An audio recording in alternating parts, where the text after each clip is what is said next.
Hai murid-murid, Assalamualaikum. Sebelum kita mulakan pembelajaran pada hari ini, murid-murid pernah tak pergi ke tempat seperti dalam gambar ini? Seperti majlis penyampaian pelajar ataupun majlis ilmu.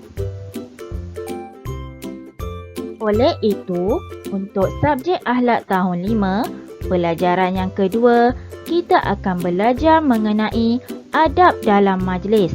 Kita akan belajar pengertian, adab-adab, dalil, perkara yang dilarang, fadilat dan akibat.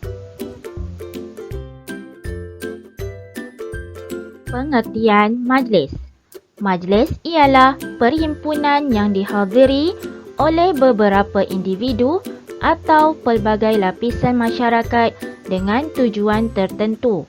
Perhimpunan merupakan perjumpaan perkumpulan sebagai contoh majlis ilmu, majlis convocation, majlis perkahwinan, majlis penyampaian pelajar cemerlang dan sebagainya.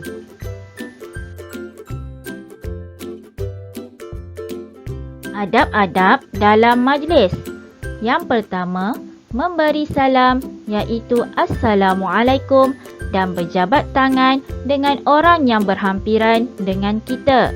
Yang kedua, memakai pakaian sopan dan menutup aurat. Pakaian hendaklah tidak menjolok mata dan bersesuaian dengan majlis. Yang ketiga, memenuhkan tempat di baris hadapan terlebih dahulu. Yang keempat, berkenalan di antara satu sama lain. Yang kelima, memberi tempat duduk kepada orang yang baru sampai. Yang keenam, menjaga pandangan mata dan memberi sepenuh perhatian di dalam majlis. Yang terakhir, duduk dengan tertib dan sopan di tempat yang telah disediakan oleh penganjur. Dalil adab dalam majlis. Firman Allah Ta'ala, Bismillahirrahmanirrahim. Ya ayyuhallazina amanu idza qila lakum tafassahu fil majalis fafsahu yafsahillahu lakum wa idza qila syuzu fangshuzu. Yang bermaksud, wahai orang-orang yang beriman, apabila diminta kepada kamu memberi lapang dari tempat duduk kamu untuk orang lain, maka lapangkanlah supaya Allah melapangkan serba-serbinya untuk kamu. Apabila diminta kamu bangun, maka bangunlah. Perkara yang dilarang ketika dalam majlis.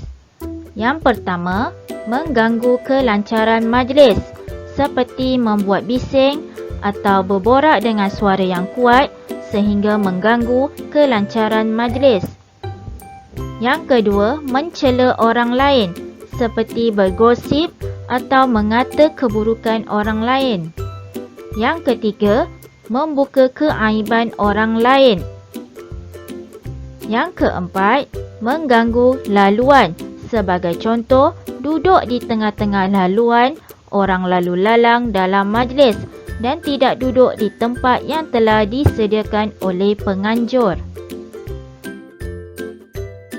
Fadilat beradab ketika dalam majlis atau kebaikan apabila kita beradab ketika dalam majlis.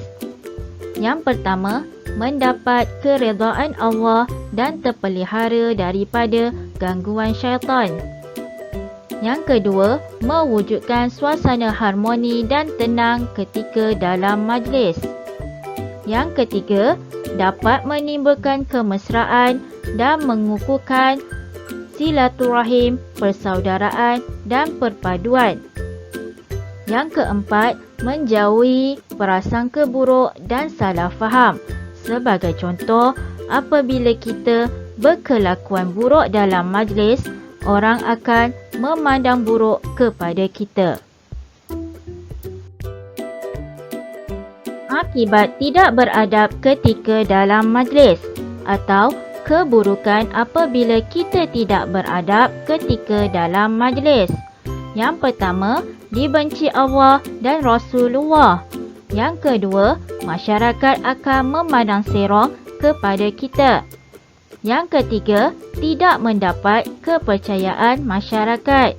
Yang terakhir, disisihkan oleh masyarakat. Akhir sekali, murid-murid hendaklah beradab dalam majlis. Duduk dalam majlis ilmu, kita akan dipayungi oleh para malaikat. Selain itu, kita hendaklah sentiasa beradab dan bersopan ketika berada dalam majlis untuk tidak mengganggu kelancaran majlis.